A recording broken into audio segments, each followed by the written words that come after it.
할렐루야. 오늘은 새로운 피조물 설교 13번째 시간입니다. 40일 동안 무슨 일이 일어나는가? 예수께서 부활하시고 40일 동안 승천하시기 전까지 40일 동안 무슨 일이 일어나는가? 라는 제목입니다. 여러분, 건강하고 행복하게 살던 사람이 한때 재정적으로 넉넉하고 아주 잘 지내던 사람이 갑자기 장기간의 어려움을 겪게 된다면 이것은 뭔가 지금 잘못되어 있습니다. 이러한 고난은 하나님의 자녀들을 향한 하나님의 계획이 아닙니다.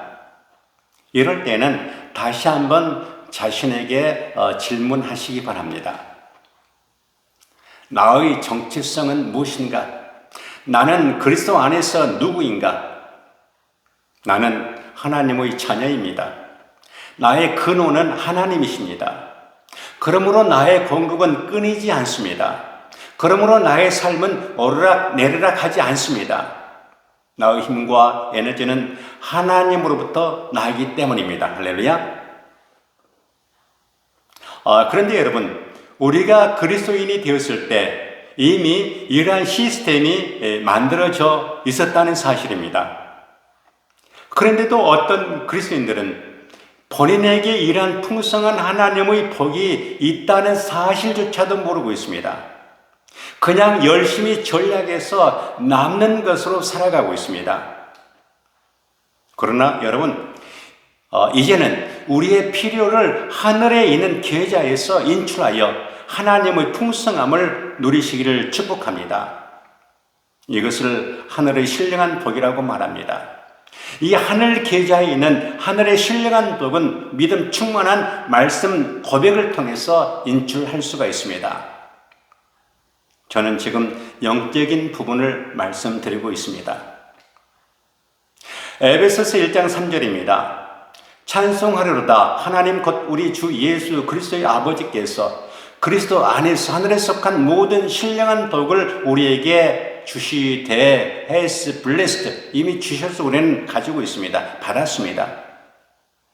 재물, 건강, 평안, 기쁨, 지혜, 승리, 성공, 기름 부음, 탁월함, 이미 우리의 영 안에 들어있는 하나님의 복들입니다. 그리스도인은 우리에게는 이처럼 끝이 없고 초자연적인 공급에 연결되어 있습니다. 이 공급은 결코 고갈되지 않습니다. 우리는 새로운 피조물이기 때문입니다. 여호와는 나의 목자시니 나는 부족함이 없습니다. 하나님의 공급 라인이 나의 영과 지금 연결되어 있기 때문입니다. 할렐루야. 지옥을 정복하시고 부활하신 예수님은 이 세상 모든 사람들에게 이처럼 하나님의 영원한 생명을 주셨습니다. 이 세상 모든 사람. 그런데 아멘 하는 사람에게만 이 생명이 실제가 된다는 사실을 믿으시기 바랍니다. 아멘입니까? 예수님의 부활의 결과로 사탄은 패배했습니다. 그분은 죽음과 무덤을 정복하셨습니다. 우리를 위해서 정복하셨습니다. 사탄의 손에서 사망과 음부 열쇠를 취하시고 죽은 자들로부터 일어나셨습니다. 이처럼 예수께서 부활하신 후에 무슨 일이 일어나는가? 바로 오늘 말씀의 주제입니다. 예수님이 부활하신 후 40일 동안 무슨 일이 일어나는가? 히브리서 9장 12절 말씀합니다. 염소와 송아지 피로 하지 아니하고 오직 자기의 피로 영원한 속량을 이루사 단번에 성소에 들어가셨느니라. 아멘. 성령님께서 바울을 통해 예수님은 자신의 피를 가지고 하늘 지성소로 들어가셔서 영원한 속량을 이루신 새로운 대제사장이라고 말씀하고 있습니다. 그런데 부활하신 예수님께서 자신의 피를 가지고 하늘의 지성소로 들어가시기 전 이 속량의 드라마에 마리아와의 그런 만남이 있습니다. 부활하신 주님은 그녀에게 몸을 돌리시고 마리아야 라고 부르셨습니다. 그런데 그 음성은 마리아에게 아주 익숙한 음성이었습니다. 예수님께서 베다니의 그녀의 집에서 늘 마리아야 라고 부르신 그 음성이었습니다. 그래서 그녀는 돌이켜 예수님을 쳐다보고 그분의 발에 쓰러져 라보니라고 속삭였습니다. 그리고 그녀는 그분의 발을 움켜 잡으려고 했습니다.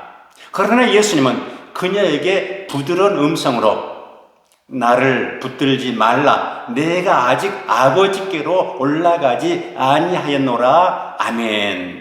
요한복음 20장 17절입니다. 여러분, 예수님은 어린 양으로 죽으셨습니다. 그분은 대성물로 죽으셨습니다. 그리고 희생 제물이었던 어린 양이 새 언약의 대제사장으로 죽은 자들로부터 일어나셨습니다. 부활하셨습니다. 옛 언약 하에서 대제사장은 1년에 한 번씩 짐승의 피를 가지고 지성소로 들어가 속죄 제사를 드렸습니다. 이제는 내가 내 피를 가지고 하늘 지성소에 들어가서 너희 속량을 완성할 것이다 말씀하시고 그분은 떠나셨습니다. 여기서 주목할 사항이 있습니다. 부활하신 주님께서 자신의 피를 가지고 하늘의 지성소에 들어가신 순간, 이때 새 언약이 작동하기 시작했다는 사실입니다. 그 즉시 예수님이 타락한 인간과 아버지 사이에 그 중보자가 되셨습니다. 그리고 부활하신 주님은 누구를 찾아오셨습니까? 실패를 거듭하는 제자들에게 찾아오셨습니다.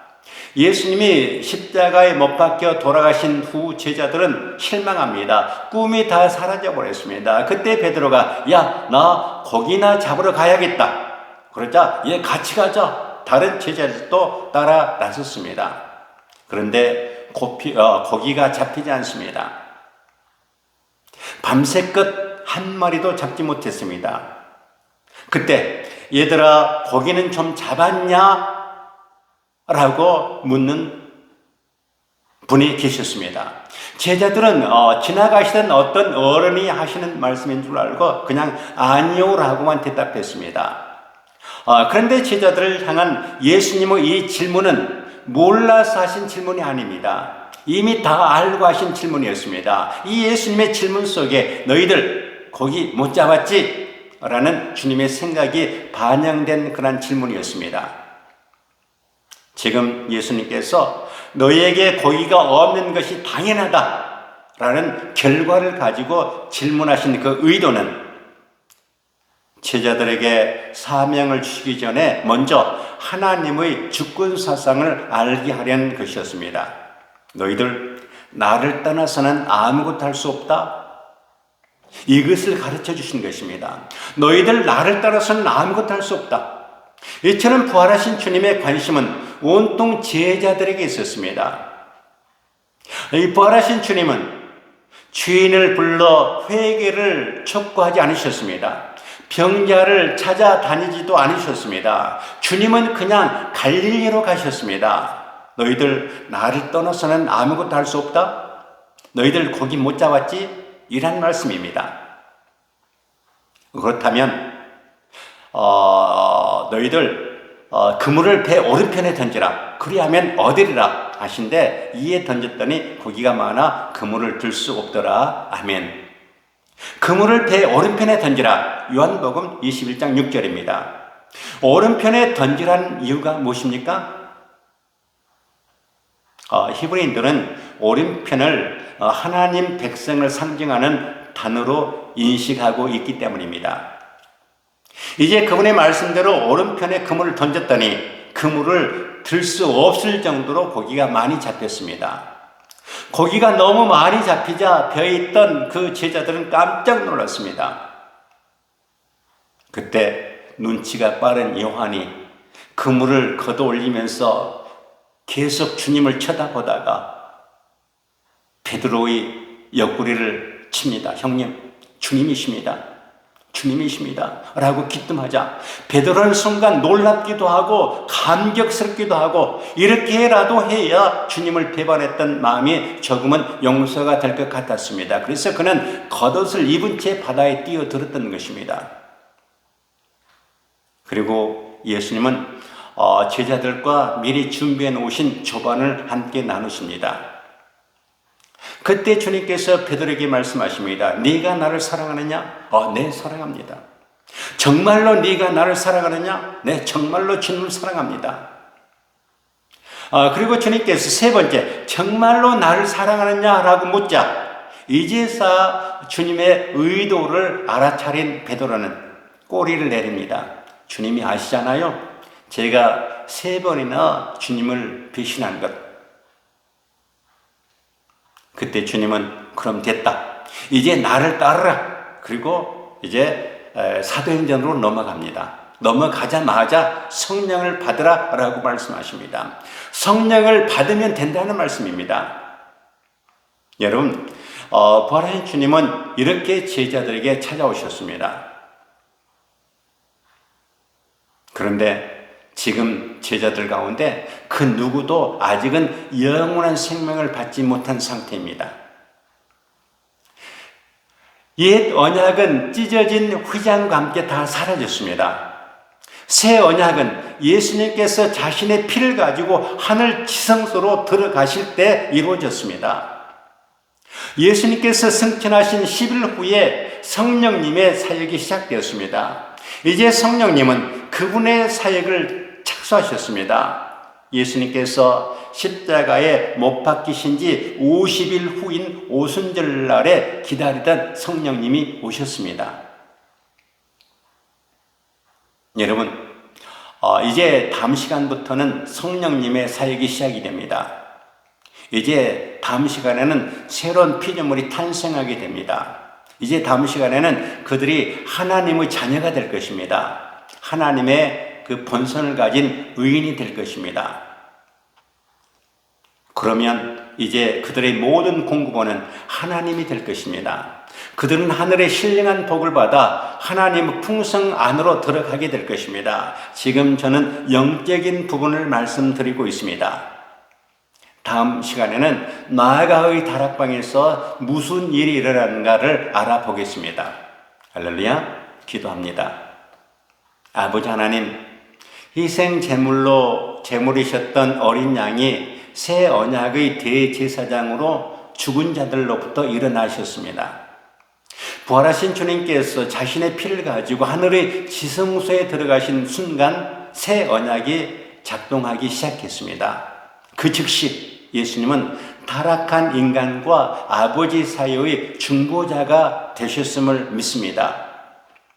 예수님 이름으로 기도합니다. 아멘.